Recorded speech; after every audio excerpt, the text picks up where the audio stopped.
Hey everyone. So my name's Guy Hansen. I'm VP of Customer Engagement at Validity. That was a really great presentation from Sandra and Priyanka. Thanks so much. I think especially this year, there's probably a lot of new entrants into the world of email, and especially the part which is the dark arts of deliverability that we inhabit. And I think just simplifying it and sorting out a lot of that jargon that we hear on a day-to-day basis, really, really helpful. And I can see the questions are flooding in already, so we'll get through as many as we can in the next 20 minutes or so. Priyanka, just before we jump into some of the audience questions, I wanted to sort of throw one at you from my side, which is, when it comes to deliverability and email performance metrics, what does good look like? Do you have any sort of research or stats you can share with us?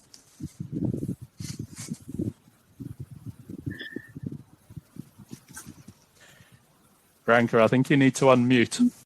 While we wait for Priyanka to sort herself out, any thoughts from you? I think, we publish a lot of inbox placement data. Any sort of suggestions in terms of what good looks like for the world of deliverability?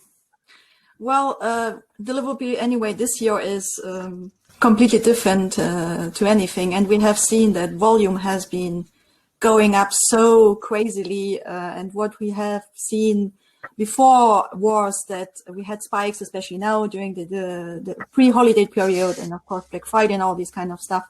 But now we are seeing the overall volume has been going up so crazily, and it has an impact on deliverability. And as you can imagine, the people are overloaded with messages in their inbox, and they have to make a choice on what to open. So getting your email opened is a little bit more difficult than even more usual. So I think you have really to focus on sending to people who want to receive the emails and are really engaged. So engagement is more and more important, and also getting a kind of human touch on your messages, so just that people feel they are heard, and then they have to engage not only with the email but with your brand, because now we have more choice than ever, also because so many new companies join the digital world. So that's a little bit different than what we had before. I hope that helps to answer your question. I think it does, and I'm keeping an eye on the questions coming in, and it possibly talks to quite an interesting question from Pavel, who's asking us about something he's seeing in Microsoft SNDS, and he's saying it's a small thing because some of his smallest volume campaigns are getting marked as red, yet higher volume campaigns, sort of north of 500,000, are scoring green. And I guess that talks to what you were just saying. I mean, it's not just about technical factors, is it? Mm-hmm. Yeah, it is. Of course, that's the basic stuff, as we touched already on this a little bit in the former session. So, of course, the setup of the whole infrastructure and the authentication and all the process you have to have in place. And of course, you should use SNDS and also Gmail Postmaster tool. And these are just the pillars that it has become a standard using this data. And these data are provided free by the mailbox provider. So you should use them. So it isn't always a perfect world, but it helps you at least to understand a little bit the situation and gives you more visibility. And as I said, if you don't have any visibility, you can't react and you can't measure and you can't find a solution if you see any drop in performances or any issue showing up. So Microsoft has currently also changed a lot of stuff. We know this during the last year.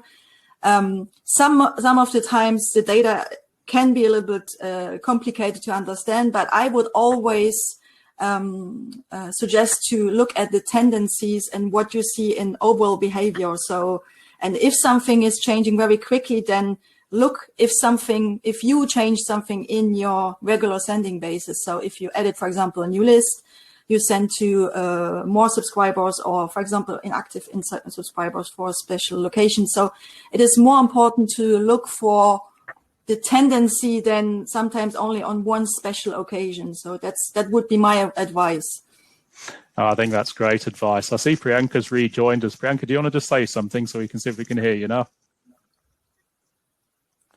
No, unfortunately, we've still got you muted. Maybe just check your laptop and make sure there's nothing else that's holding onto your microphone. Sandra, we'll keep you in the hot seat in the meantime. I've got a great question from Paul, which is, how regularly should you monitor deliverability? After each campaign, after a series of campaigns? Personally, I'd like to say you should monitor it all the time, but I mean, we do know people have other parts of their job to do as well.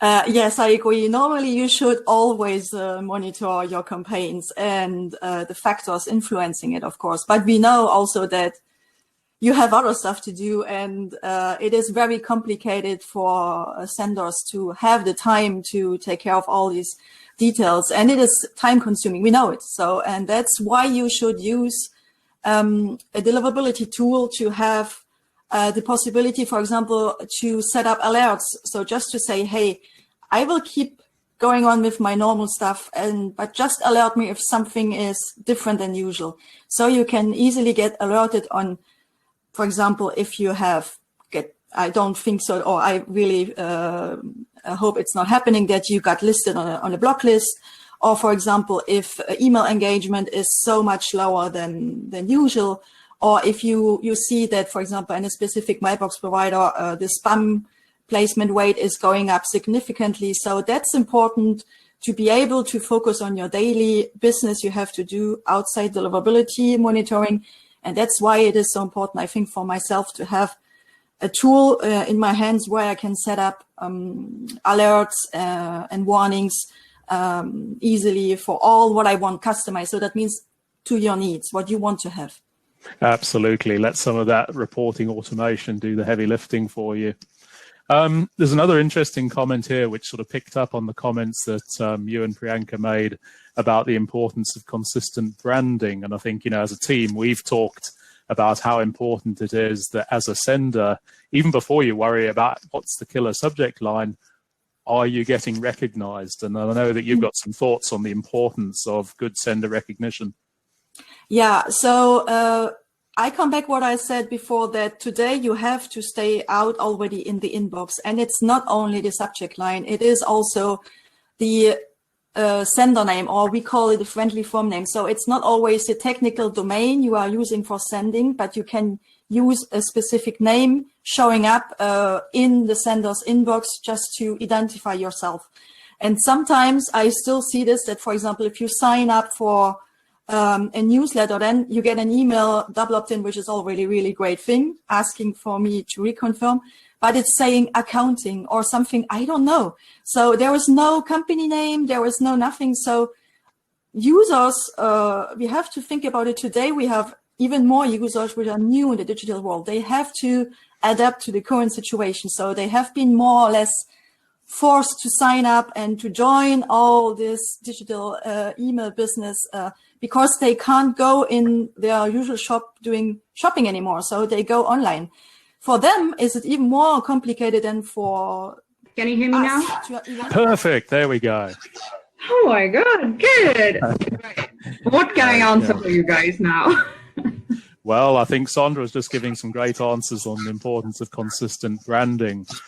Next question, another really great one from Ornella, talking about the importance of volumes and saying, listen, you know, they're sending big volumes into sender, sort of million plus, and then you sort of move into January and perhaps things tail off. And, you know, what's our advice in terms of the importance of consistent volume? Is it important? What's your thoughts there, Priyanka? Well, consistent volume is extremely important, and there's a reason for that. Every time any mailbox provider sees any sort of spikes in volume, there's always a nervousness around that as to what's happening. Is it even fraud? Or Sandra has spoken in her session about the importance of having authentication set up. But we also see a lot of senders not following those authentication practices. So mailbox providers can get a bit nervous with spikes in volume. However, it is also known that during holiday season, senders will send more volume. So that's not unnatural. And in January, people do see lags. What I'm going to advise, don't stop sending. Yes, of course, if you're sending high, if you're sending low, it's just natural to see that. But monitor what's happening with your KPIs, monitor what's happening with your deliverability. I mean, if there are validity users, use our monitoring platform to see what's going on with your inbox placement, and then talk to us. We can absolutely help you. But be very solid advice. Sandra, got a question for you from Tom. He picked up on the comments you were making about, especially if you're going to use third-party data, you need to be very careful with it. Tom's question is that if you are going to do it, are there any best practices? If you're going to be dealing with a list provider, what's the key questions that you should be asking them to try and make sure that it's a decent set of data you're bringing in? Yeah, well, the first thing is just always remember there is no good list for buying or renting available, because people having good lists, they keep them, they don't sell them. So that's the first thing I will always raise. But there are other, of course, also good ways to use lists, for example, sweepstakes lists, and these are things, they are more legal in terms when it comes to having legal consent and all this kind of stuff. I would give you the advice, if you do this, I would tag the list or the subscribers and make sure that you are able to follow up the performances. And I would do as validate firstly the email list with an email validation tool, just to make sure you don't have invalid addresses in the list. That's the first thing. That's very easy to do. So that's before you even hit the send button. So you just make sure the list is a little bit cleaner, and you take out, if you find a lot of unknown users or invalid addresses in this one. And then the other thing, as I said, when you start sending, do a test sending. If you can even, I know it's always complicated doing this. If you have shared IPs or access to shared IPs, or I wouldn't use the IPs you normally use for your most important emails you are normally sending, and just do a test and see the return you get from the subscribers. But first thing is email validation before, then tagging the users just to make sure you can easily take them out if something goes wrong. And then I wouldn't use the list too much often, or you can also ask in your email creation, hey, we got your email address during sweepstakes. Do you want to continue to get emails from us?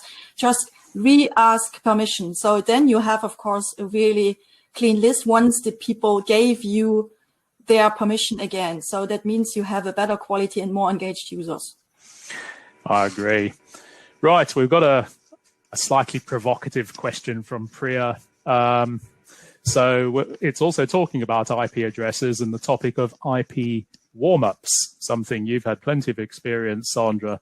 And the question is, whose responsibility is it? Is it the email service provider? Is it the sender? I'd like to suggest it probably sits with both. Your thoughts? Well, you are completely right. It sits with both. But just one important thing to know is whenever you go from one ESP to the other, your data will follow you. And that means if you had already some less good performances or some issues with deliverability before, they will move on with you to the new email service provider. So that's more important thing to know. Any list quality issue you had before, engagement issues, will go with you as long as you don't change your email program and your practices. So for me, the ESP is especially responsible for the correct setup of the infrastructure. So you have to think and you have to discuss what is the best approach for your program. Is it better to have dedicated IPs? If it's better to have shared IPs? There is not always a very clear answer. You have really to think about what is the best for your program in terms of frequency, volume, and all this kind of stuff. And then, of course, we talked about authentication. So the SPF is done on, for example, the ESP side. DKIM setup is done more in combination and on the sender side, for example. So, and then DMARC is also something you can do together. It is more a cooperation. And when it comes then to the warm up, again, so I would always really recommend to monitor any warm-up from day one and to really planify. The warm-up itself is not the biggest issue. It is more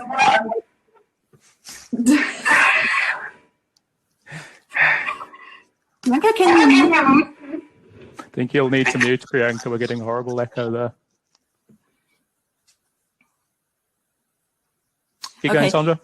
Yes, yeah. So the warmer is basically done by the ESP, but there was a discussion with you together. So they normally are not responsible alone for deciding. Normally they will suggest, they will help you and give you guidance on what is best because they know this. But on the other side, for example, you talk about seeding, that means monitoring. That's something they don't do by default, unless it is part, I think, of the package you decided with them.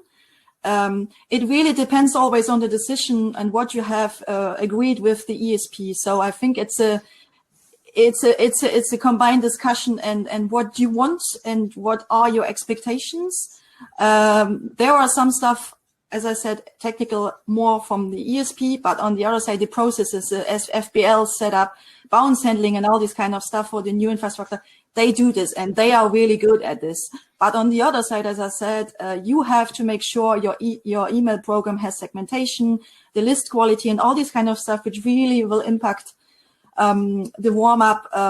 That these are things they are on your side, and you have to make sure that your list is clean, that your segmentation is correctly done and best way, so to have engaged users from day one. Because what the ESP is doing, basically, they send the emails out. But if you get no positive reaction, then the mailbox provider will reply negatively because they don't know you. They don't have any sending history.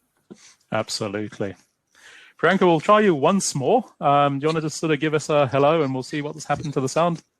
Hello, Guy. This is really embarrassing. No, not at all. That's perfect. I think you fixed it. So I'm going to throw another question at you, which, well, firstly, for our audience, we've been given the thumbs up to carry on for a few more minutes because we started a little late. So keep on firing in those questions. Priyanka, we got a question from Deborah about bounces. And she was basically saying, what's the recommendation in terms of excluding customers who may be in some kind of held status from previous sends? She says she's very aware that email addresses that bounce can hurt deliverability. What's our guidance? Great. Bounces are a very interesting topic, and we get asked this question quite a lot. Depends on what kind of bounces you're getting. So if there are unknown users on your file, which means you're getting those hard bounces, 500 series bounces, user not found, user not valid, go ahead and suppress those immediately, because sending to those addresses will result in you having some sort of spam traps, which is not good for reputation. Then there are policy blocks, which means you might be blocked at a certain mailbox provider. So for example, you hit a spam house blacklist and then you're blocked at, for example, Microsoft. Now, those are still valid email addresses. You don't want to suppress them. But what you do want to do is get yourself off of that block list by getting in touch with those block list providers. And the third is then your soft bounces. A mailbox can be full, or you might be sending too many emails too quickly. So you can go ahead and change your settings. So there are a lot of things that you could do. Suppressing an email address should happen the moment there is an unknown user bounce. For the rest, you need to kind of look at your bounce codes, make sure if you're having a lot of bounces. So for example, I would generally say a bounce rate of about 1 to 2% is still okay. Anything more than that, you should absolutely look into your bounce codes and see what's causing them. And depending on what the factor is, then make a decision. So all bounces are not end of the world. All bounces are not equal. There we go. Not equal. So, Sandra, we got a follow-up question from Ornella. This was the question about volume consistency. And she was just saying, that's great, but is there any formula, if you will? And I'm not sure that there is, but I think, what we've always told customers over the years is the mailbox providers don't like surprises. And if they see a big shift from one day to the next or 1 week to the next, then there's a concern that maybe that's a compromised IP address, or, I think that's the key principle, isn't it? I'm just reading through the email from the question from Ornella.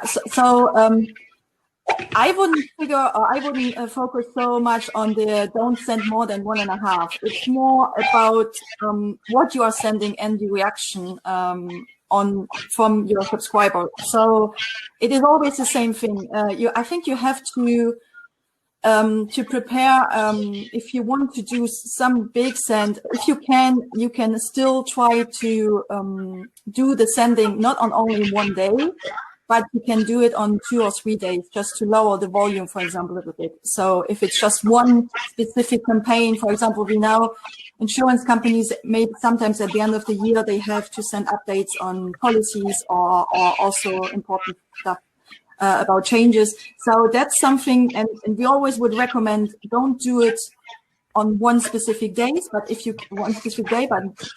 it just balance it on several days. And as I said, if you can, don't do really quick or avoid spikes in volumes, really high spikes with unengaged lists. So it's always a question of the reaction from your subscriber. So if this is a clean list and if the people are engaged, then it shouldn't have so much impact. If it's, for example, a rented list or a very old list you haven't used for months, then I would be more cautious about this and getting more volume added very quickly. So that would be my advice. It always depends a little bit on the situation, but as long as the people are happy to receive your emails, shouldn't be an issue. I think that's very solid advice. Thank you. Priyanka, one for you from John. The question is about block lists. Now, of course, there's going to be some excellent block list presentations later during the day, but I think, we've probably got a fairly good idea of, some of the most important ones to keep an eye on. And that's John's question. If you had to sort of list top 3 block lists, and particularly for a B2B sender, any thoughts there? It's a hard question, I'd say, Guy. The only reason for that is there are important block lists out there, but depending on what you're sending, how you're sending, you could be listed on some other block list which you didn't think was important, but it could have an impact on your deliverability. So Spam House would be my first important, that's the grandfather of block lists, I'd say. Be very cautious of that. Spam Assassin, Barracuda are ones that I keep an eye out on. Cloudmark. Now, Cloudmark is also another spam filter, as we all know. Be careful of that and the fingerprinting. Spam Cop is another one I take a look at very, very often, because then, and it's the block list that you're hitting. I would also encourage everyone to think about the core reasons of hitting a block list, because you can get yourselves removed very easily, or it could be very hard. But if you're not really addressing the core problem, you'd be hitting more block lists, and it could be something else next time. So check your complaints, check your spam traps, look at your list hygiene. And then the question of block lists, I hope, will be resolved from the core problem perspective. Fully in agreement. And of course, there's also going to be an excellent presentation from Serbil later in the agenda, and thoroughly encourage you to watch that too. Okay, I think we've probably covered most of the questions from our audience now. There we go, very helpful. So I'm going to start with one more for both of you. Sandra, you first. I think this has been a year for everyone, and especially for deliverability. Loads more volume, longer delivery times, sort of real challenges for subscriber engagement. What's your prediction in terms of what happens next? Is there going to be a sort of next big development for deliverability in 2021? Well, I would love to say I know already what's going to happen, but unfortunately, I don't know. For sure, of course. Well, I think one thing we already touched a lot, or we talked already, is the importance of authentication.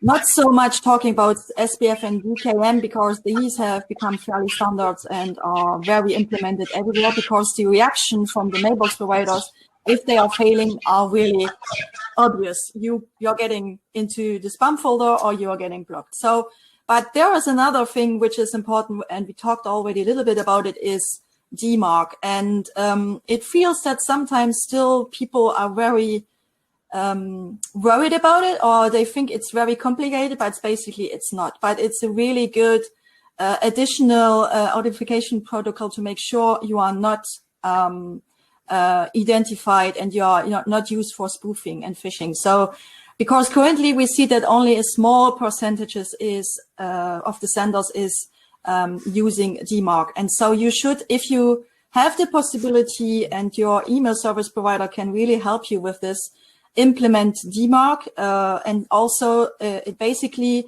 helps you, or it gives instructions what to do for a mailbox provider like Gmail or Yahoo, for example. When SPF and DKIM authentication is failing, DMARC will give instructions how to handle the message. So that means to block the message, or for example, doing nothing, or quarantine it, so delivering it into the spam folder.